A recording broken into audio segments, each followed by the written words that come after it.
Welcome back, everyone, to Planescape Torment. You're here with the Mail of Fever, otherwise known as DraxxKraven. When I heard Anna say that back in the Undercity, and the plus wasn't there. Level up. Okay, it's time for story time, everyone. Settle down, children. Let's tell some tales. Actually, let's talk to my other companions about some things. Hey, what's eating you, Chief?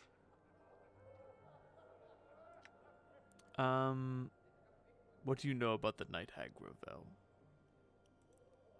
Well, she's a Night Hag, and she was definitely barmy enough to make you immortal, of all people. I mean, she could have chosen me, for instance. Still, anyone idle enough to lock blades with the Lady of Pain isn't someone we really want to find. Alright then. Aye. What is it you want then?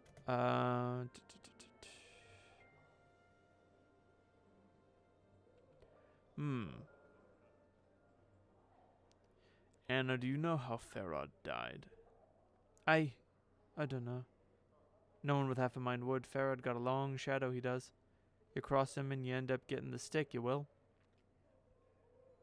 You don't have to accompany me anymore, Anna. If you need to stay with the buried village, Nay, I don't need to be in the village, and I was wondering what I'd do if Farod got penned in the dead book I was.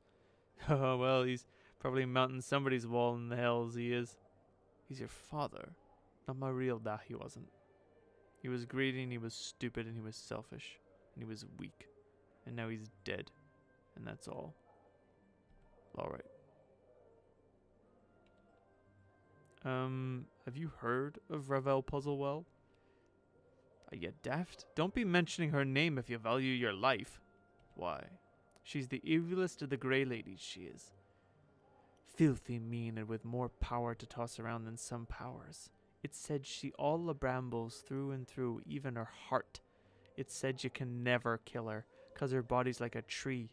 You lop off one limb and there's always another still growing somewhere else across the plains. You speak as if she's still alive. Of course she is, she has to be. How would you kill such a thing? That's why the lady had to maze her. So it said. Let's move on. What is your will?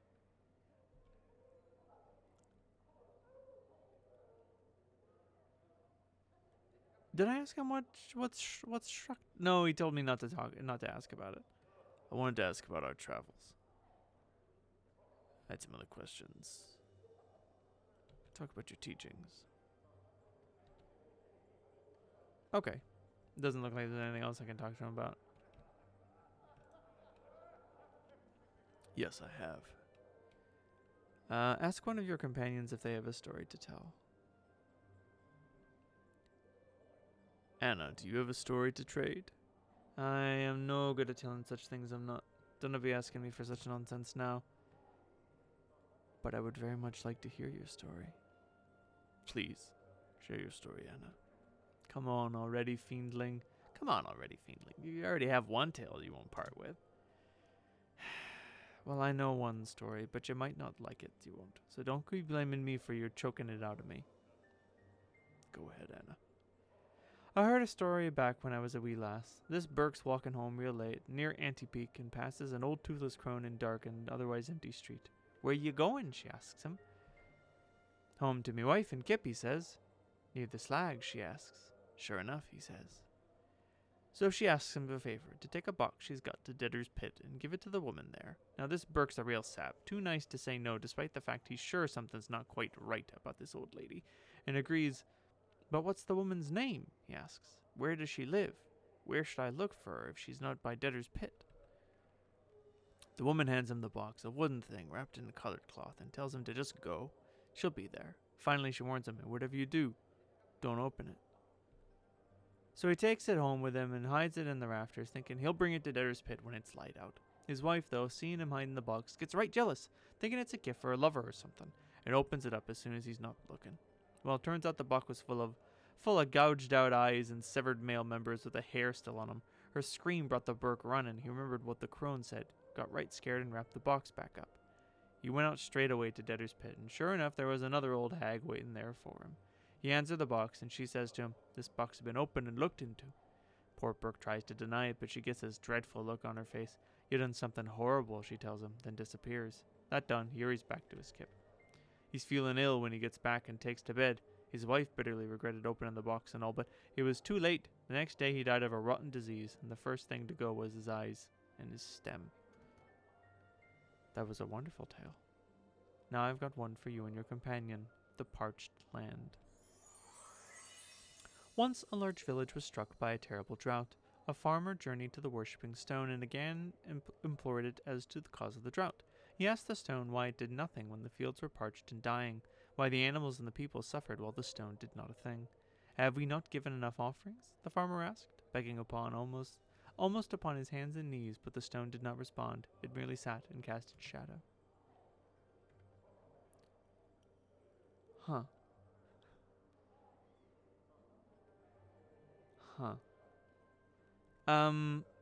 Speaking of tales, I think there are more tales we can collect from Reekwind. I hate to interrupt what's going on, but how much money do I have? Okay, good. I have enough for Reekwind's tales. They're not that expensive. Done. Oh, I got all my HP back. Blap. Nope, he's right. He's up here. Sorry for Jink, eh? Can you tell me about this area? The hive, a tale I can tell, but 3 coppers I must see. Spireward, an alley of dangerous angles. Not always angled, not always burned and charred, once alive, no longer. Flames, fire. He flings his hands up in the air, then waves them to simulate flames. The alley burned, great smoke ash everywhere. In the end, only skeletons of buildings left. Bones of dead buildings, Angles everywhere, angles. Updated my journal.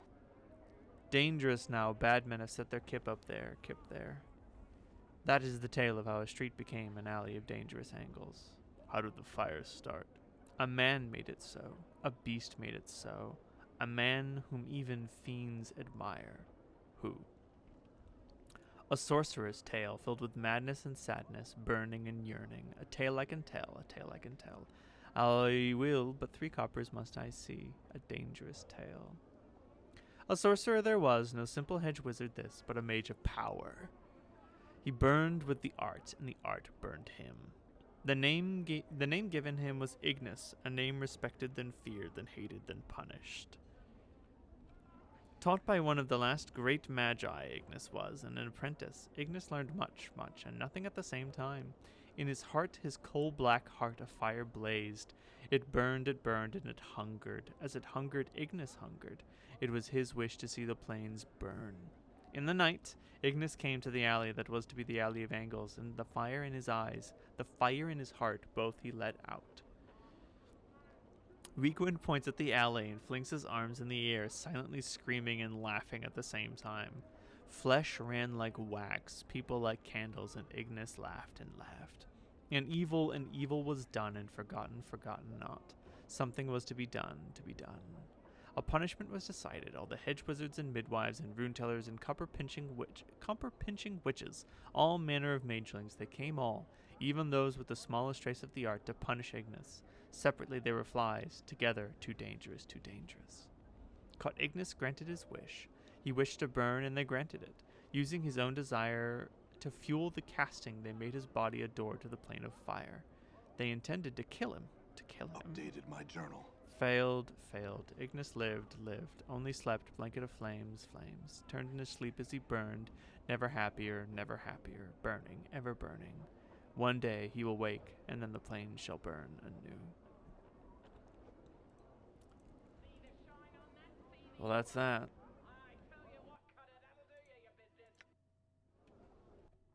Oh, it's right here. I don't even have to go to the map screen to move around.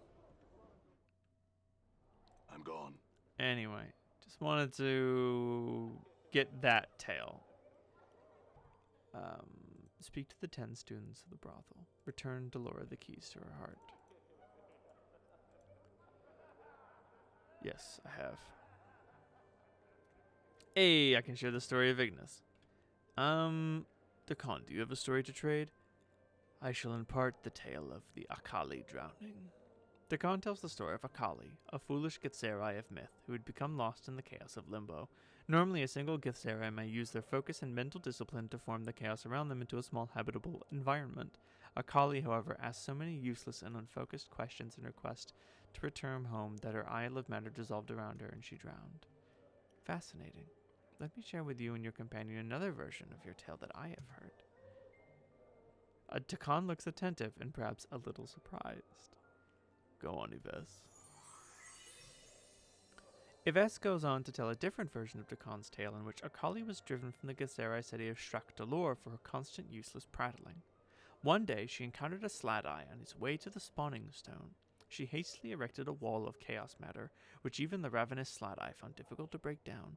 Hungrily it waited and spoke to her through the wall. She asked it questions, and as she became more absorbed in her pointless queries and the Slat-Eye's answers, her own wall decayed and collapsed upon her, and thus she drowned in the matter of Limbo.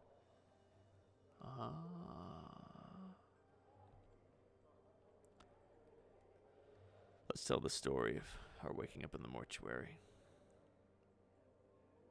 She seems to devour your every word. As you finish, she smiles at you. I shall remember this tale. I will tell you the tale of the Dustmen, the chapters of dust. There are chapters in the Dead Book, the massive tome which the Dustmen keep that records the passing of all that lives in the eternal boundary. In this book there are chapters that are not but dust, and it is believed that the names therein are lost souls who cannot die, but must suffer life eternally until history itself dies and grants them release. Let's tell her about the Alley of Lingering Sighs. Do you know what a Modron is? Yes, they're the Order robot people. Then I shall tell you the tale of the clock and the quadron. Once upon a time there existed a Modron. It was newly created, its logic fresh and untested. It had come to Sigil, following the commands of its Modron superiors. It knew of nothing but commands and dictates, of obedience and passing along the orders of its superiors. For you see, Modrons are only aware of the commands of their immediate superiors. They have no grasp of the higher authority. Until this one. One day it came upon a small shop, within which there was a small clock that could no longer tell time. It was cracked along the edges, the wheels of its hands broken. The Modron immediately set itself to work at getting the parts to fix the broken clock. It made a new wooden housing for the clock's parts, replaced the bent springs, carefully filed and oiled the clockwork machinery, and carved new hands from the sparse metal available to it. The newly repaired clock's precise ticking reminded it of the great gears of Mechanus, and it comforted it as much as anything may comfort a Modron. And what the Modron never came to understand was that it truly loved the clock that it had worked on, and for reasons it could not explain, elected to remain in Sigil and be with the clock for the rest of its years. Let's tell about Requin's curse. I shall remember this tale, and I give you one in return, the Gilded Tale. Upon the plain of Heathguard is the Gilded Hall, where those sensates that seek the pleasures of gullet and loin can be found. They indulge these passions in earnest, never realizing that the doors of the hall never open, and that there's no clear path back to the Civic Fest Hall. They are the unwanted sensates, the ones that do not truly believe in the faction, but instead seek only pleasure for pleasure's sake, are prisoners who do not realize they are truly prisoners. Are prisoners who do not realize they are such truly prisoners? Gonna go with yes. The Alley of Dangerous Angles. The Lady's Suitor. The tale concerns a suitor of the Lady of Pain, one of the many over the years. He was a young man who was obsessed with the mistress of Sigil. He saw her everywhere, in every corner of her city. He would hear the rustling of her robes, the scrape of her blades, and grew infatuated beyond all reason. He hoped that if he worshipped her, that he would last be able to see her, and so worship her he did. He was found dead on the blood-soaked steps of his own home, grievous stab wounds covering the whole of his body, and his eyes were open wide, and upon his lips was a triumphant smile. Tell the tale of Farod. Once came a man who had experienced the most beautiful thing in the multiverse. It was his intention. It wasn't even this tale. No name. It was intention to place the experience of one of the Civic Fest Hall's sensory stones, magical devices which held feelings and memories for an eternity, leaving them for others to partake of. But he thought about it. Wouldn't its being shared dilute the experience? So he held it to himself, precious thing that it was, and aged with the memory. But as he aged, the memory became tarnished and beaten.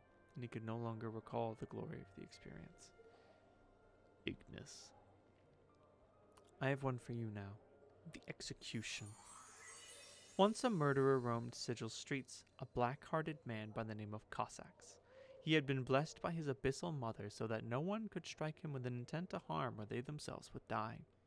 He reveled in his blessing, using it to start fights and murder anyone who crossed his path. During one of his murderous rages, he was captured by the Harmonium with nets and brought before the governors. The trial was short, final, yet Cossacks laughed at the proceedings, knowing that no one among them would harm him without dying horribly. At the final day of his trial, he was proclaimed guilty and sentenced to death. Cossack's sentence, proclaimed by the governors, was this: confinement for thrice 30 days, during which time you shall give up your life, be declared dead, and your body removed when all signs of life cease. Cossacks laughed and dared any of them to try and harm him, yet the court was silent. The mercy killers led Cossacks to their prison and locked him in a dark, empty cell. There was no cot, no lights, and the only door was a steel grate in the ceiling. As they lowered him into the cell, the mercy killers told him, "In the corner of your cell will you find a chalice? It holds poison. Your death will be swift." "Are you going to execute me?" Cossack snarled at the guard. "No one in Sigil shall lay a hand on you with intent to harm," came the mercy killer's reply. "Then I spit on your cowardice." Cossacks laughed, feeling for the chalice in the darkness, then hurling it at the wall and shattering it. Its poison dripped from the walls and dried until it was no more. "Come then, you'll have to try and kill me now." But there was no response from the grate in the ceiling. It was then that Cossacks noticed the cell had no cot, no light, no food, no water. All that remained was the shattered chalice, the poison gone, and for the first time Cossacks knew the icy touch of death's approach. In twice 30 days the grate opened, and Cossack's body, now cold, was taken from the cell. It had given up its life, and the execution had been carried out. Farewell, Yves. I have no more tales for now. Kimaxi Addertongue. Ooh. This wild-looking tiefling girl meets your gaze with an angry scowl. Her tattooed body is practically naked, covered by only a narrow leather thong and a black cloth brassiere, and armored shoulder pads that appear to serve more as decoration rather than actual protection.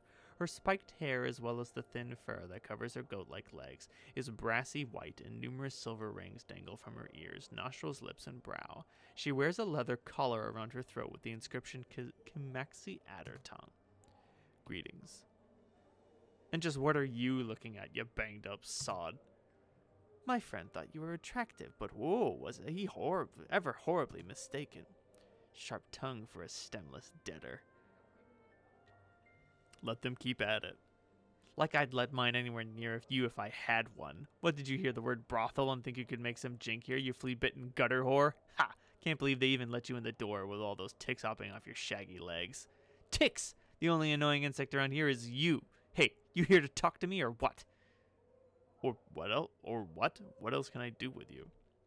What did you have in mind, you sodding jawbox? Go ahead, give me a reason to say no to you. What do you usually do for your patrons? I'm a practitioner of abuse. What does that mean? I'll show you. Her hand lashes out to slap your face, but you manage to barely dodge the blow. Kimaxi pouts visibly, then scowls. Oh well. Wait a minute. Can you teach Mort to be more abusive? Now that's an unusual request. I don't know, it seems pretty foul-mouthed already. He seems pretty foul-mouthed. Kimaxi Bladderdung, you scruffy goat-gammed harlot. You wish you had legs like mine, you pitiful wretch of a bone box. I can walk, run, dance. What do you do? Bob around wishing you had a pair, goats or otherwise. The two of them lay into each other, exchanging barbed blistering insults and clashing with razor-edged tongues. At last, the two stop their bickering and eerie silence settles over them as eye one another. Finally, the tiefling makes a grudging admission to Mort. You're not bad, really. Not bad at all. Better than you, perhaps? Don't push it, skull. New taunts, all right. Hey, I won't, tiefling. I will admit, I may have learned a thing or two, though. Good thinking, Chief. Sure thing, Mort. And what makes you think I care? Why don't you lick my backside? My tongue's not wide enough and I don't like hair in my mouth. Well, you seem like the taste of offal in your mouth, you dung-breathed cretin. Only because it's like kissing you, you mangy stink pot. Kiss me? I'd rather kiss a bloody mess of phlegm than lay my lips on you. No thanks.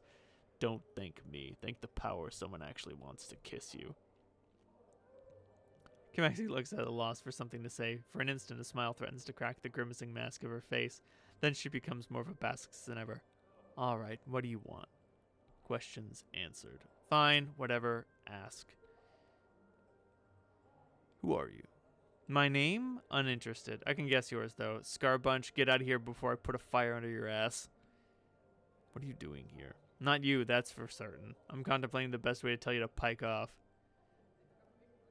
What can you tell me about the silent prostitute? What, that Echo chit? Don't know anything about her. Don't talk to the girl. I mean, why? Not like she can talk back. Ask Frigid Delore about her. I think I saw her playing Go with an old crush of Echo's back from when she could talk.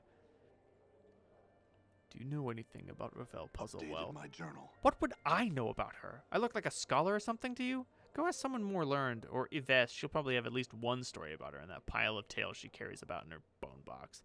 Oh, and squat on a halberd while you're at it. Farewell, then.